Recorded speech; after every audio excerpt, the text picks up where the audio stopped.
పెట్టుబడులు ఎప్పుడైతే మనం ఆగిపోయింది అనుకున్నామో, రాష్ట్ర అభివృద్ధి ఆగిపోయింది అనుకున్నామో, అది ఈ రోజు నుంచే మళ్ళీ పునఃప్రారంభమవుతుందని ఖచ్చితంగా డెఫినెట్గా ఎక్స్పెక్ట్ చేద్దాం రాజు గారు. ఇక తెలంగాణ అంశాలకు సంబంధించి ఒకసారి మనం డిస్కషన్ చేసుకుంటే, తెలంగాణలో ప్రస్తుతం ప్రకంపనలు రేపుతున్న అంశం ఏంటంటే హైడ్రా. అదే ఒక్కసారి మన ప్రకృతిని ఏమైనా నాశనం చేస్తే అది ఎలాంటి విలయతాండవం చూపిస్తుందో రీసెంట్గా జరిగిన సంఘటనలు చాలా నిరూపిస్తున్నాయి.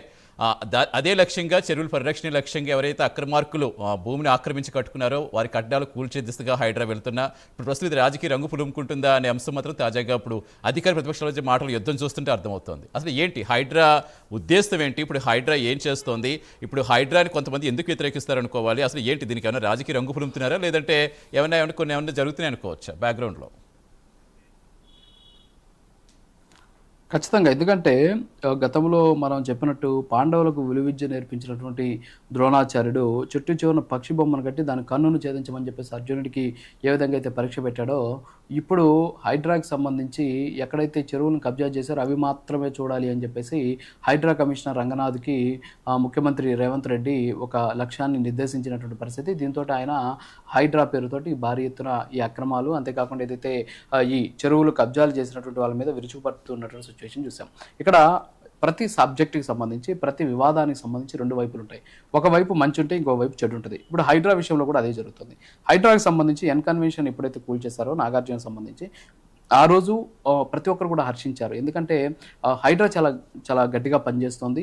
ఎస్పెషల్లీ చెరువులు, కుంటలు కబ్జాలు చేసినటువంటి వాళ్ళ మీద విరుచుకుపడుతుంది, వాళ్ళ మీద చర్యలు తీసుకుంటుంది. సో ఇలాంటి వ్యవస్థ పక్క రాష్ట్రాల్లో కూడా కావాలి అని చెప్పేసి చాలామంది ఆహ్వానించినటువంటి పరిస్థితులు మనం చూసాం. అయితే నాణ్యానికి మరొక వైపు ఉంటుంది ఖచ్చితంగా. సో ఆ నాణ్యానికి మరోవైపు ఇప్పుడు జరుగుతున్నటువంటి పరిణామాలు. ఇందులో ఏం జరుగుతున్నాయంటే, హైడ్రాకి సంబంధించి హైడ్రా తీసుకుంటున్నటువంటి నిర్ణయం మధ్యతరగతి మీద ఎప్పుడైతే ప్రభావం చూపించబోతుందో అప్పుడు ఖచ్చితంగా వాళ్ళ నుంచి వ్యతిరేకత వ్యక్తమవుతుంది. అది ఒక రకంగా రాజకీయ రంగు పులుముకోవడమే కాకుండా గతంలో చేసినటువంటి తప్పిదాలను కప్పిపుచ్చుకునేందుకు ఇది ఒక రాజకీయ ఆయుధంగా మారుతుంది అనేది ఖచ్చితంగా చెప్పాలి. ఎందుకంటే హైడ్రాకి సంబంధించి ఈరోజు మధ్యతరగతి పేదలు ఎవరైతే ఇబ్బందులు పడుతున్నారో వాళ్ళంతా కూడా తెలిసి కబ్జాలు చేసినటువంటి పరిస్థితి లేదు. ఏ పేదలు కూడా మధ్యతరగతి వారు కబ్జాలు చేసేటటువంటి ధైర్యం కానీ అంత స్తోమత కానీ వాళ్ళకు ఉండదు.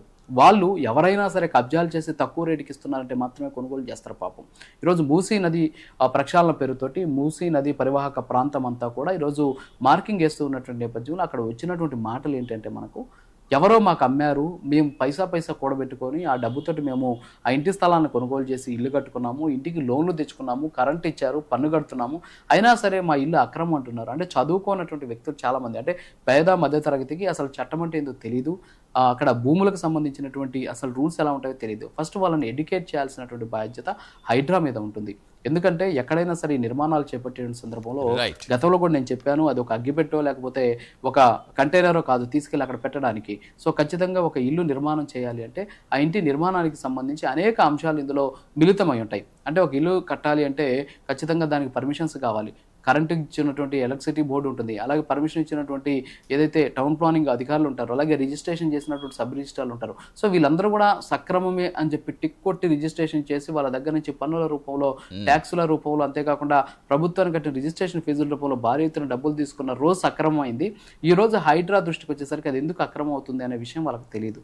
సో ఇదంతా కూడా ఒక పెద్ద ఇబ్బందికరమైనటువంటి పరిస్థితి తలెత్తబోతోంది. దీని మీద ఇప్పటికే పెద్ద ఎత్తున తెలంగాణలో వ్యతిరేకత వ్యక్తమవుతూ ఉన్నటువంటి నేపథ్యంలో ఖచ్చితంగా దీని మీద పునరాలోచించుకుని ప్రత్యామ్నాయంగా అటు ప్రకృతి విధ్వంసం కాకూడదు, ఎట్ ది సేమ్ టైం ఎవరైతే ప్రభుత్వం పేద ప్రజల పక్షాన్ని నిలబడాలో ఆ ప్రజలకు కూడా ఇబ్బంది జరగకుండా ఉండే విధంగా చర్యలు తీసుకోవాల్సిన న్యాయం జరిగే విధంగా ఖచ్చితంగా ముందుకు వెళ్ళేలా ప్రణాళిక చర్చిస్తుంది అనుకోవచ్చు రాజు.